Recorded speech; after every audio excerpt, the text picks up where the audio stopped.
ආයුබෝවන් සුබ දවසක්. මංගල මිනිත්තු ජෝසනාලික අතුලින් මම කතා කරන්නේ අද 2026 වර්ෂයේ ජනවාරි මාසයේ 16 වෙනිදා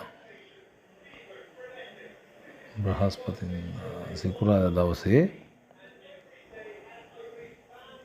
මේ විශ්වයේ ග්‍රහ මණ්ඩලයේ සිදුවන සුවිශේෂී ග්‍රහ මාරුව පිළිබඳ ඔබ දැනුවත් කරන්න.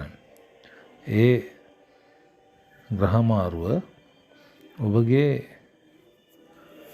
ලග්නයටත් බලපාන්නේ කොයි ආකාරයකද කියන එක අපි කතා කරමු. මකර රාශිය කියන්නේ සෙනසුරට අයිති රාශිය. මේ සෙනසුරුගේ රාශියේ කුජ ගෝචරයෙන්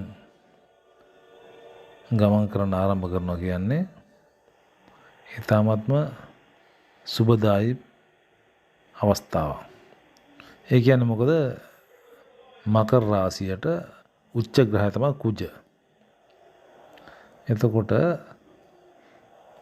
මේ කුජ නියෝජනය කරන්නේ ලේ ධාතුව, ශක්තිය, කාමය, ඒ වගේම අවියායුධ, ඉංජිනේරුවා, වෛද්‍යවරයා, ඒ වගේම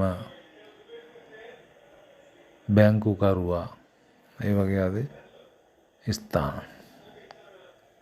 විශේෂයෙන් ඉන්ද්‍රිය ගත්තොත් ඒ තැන්වල සාමාන්‍ය 6 වෙනි වය ගමන් කරන කාලේ ආමාශය, ගර්භාෂය වගේ ස්ථාන වලදී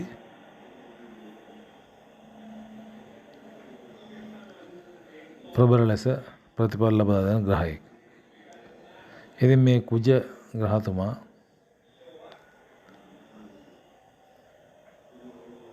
ජනවාරි මාසේ 15 වෙනිදා බ්‍රහස්පතින්දා හවස 16ට එළිවෙන්ට මේ මකර රාශිගත වීමේදී විශේෂයෙන් මකර ලග්නයේ නම් ලග්නයට පැමිණීම ඉතාමත්ම සුබදායක වෙන. මොකද අභියෝග ජය ගන්න පුළුවන්, සිත ශක්තිමත් වෙන කාලයක් වෙනවා. කුජ 10 වෙන්නේ ගමන් කරන විශේෂයෙන් මේෂ ලග්න ඔබට 10 වෙන්නේ කුජ ගමන් කරනවා නම් ගමන් ආරම්භ කරන කාලේ ඉතාමත්ම සුබදායි. විශේෂයෙන් රැකියා අංශයේ උසස් වීම ලැබෙන, පියාට උසස් වීම ලැබෙන, පියාගේ ධනය වැඩි වෙන, පියාගේ බලය වැඩි වෙන කාලයක් වෙනවා. මේෂ ලග්න ඔබගේ 10 වෙන්නේ කුජ ගමන් කරන කාලය තුල ඔබට විශේෂයෙන් වෛද්‍ය වෘත්තිගත යෙදී සිටින අයට මේෂ ලග්න ඔබ වෛද්‍ය වෘත්තියේදී ඉන්නවා නම් විශේෂයෙන් බැංකු ක්ෂේත්‍රයේ නියැලිච්ච කෙනෙක් නම්, ඉංජිනේරුවෙක් නම්, මූල්‍ය අංශයක කටයුතු කරන කෙනෙක් නම්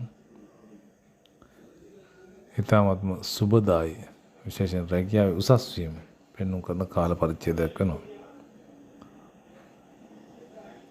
11 වෙන්නේ කුජ ගමන් කරන ඔබගේ කේන්ද්‍රයේ අණුව මකර රාශිය කොයි රාශියද කියලා බලලා ඒ අණුව තියෙන එක. විශේෂයෙන් 11 වෙන්නේ මකර රාශිය ගමන් කරන කාලය තුළ විශේෂයෙන් මැණික් පතල් වැඩ කරන අයට මැණික් ලැබීමේ අවස්ථා වැඩි වෙනවා.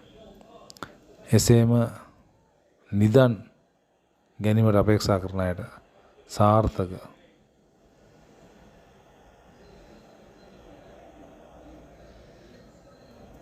ප්‍රතිඵල ලබාගත හැකි වෙනවා. ඒ වගේම ඉඩකඩම් මිලදී ගැනීමට අපේක්ෂා කරන අයත්, ඉඩකඩම් විකුණා ගැනීමට අපේක්ෂා කරන අයත් මේ 11 වෙනි කුජ ගමන් කරන කාලේ මේ කටයුතු වලින් ලාභ ලැබිය හැකි වෙනවා. ඒ ආකාරයෙන් මේ කුජ තමන්ගේ ලග්නය ගමන් කරන භාවය අනුව මකර රාශිය ගමන් කරන භාවය අනුව ඒ ස්ථානයට අදාළ ඒ කටයුතු සාර්ථක වීම ඉහළට යෑමේ ධනවත් වීමේ අවස්ථාව අනිවාර්යයෙන්ම ලැබෙනවා. තරයේ මතක තබාගෙන කටයුතු කරන්න. ඒ අනුව ඔබට ඔබගේ ලග්නයේ මකර රාශියේ කුජ ගමන් කරන මේ කාලේ ඉතාමත් සුබදායී බව මා යලිත් මතක් කරනවා. සියලු දෙනාටම තෙරුවන් සරණයි.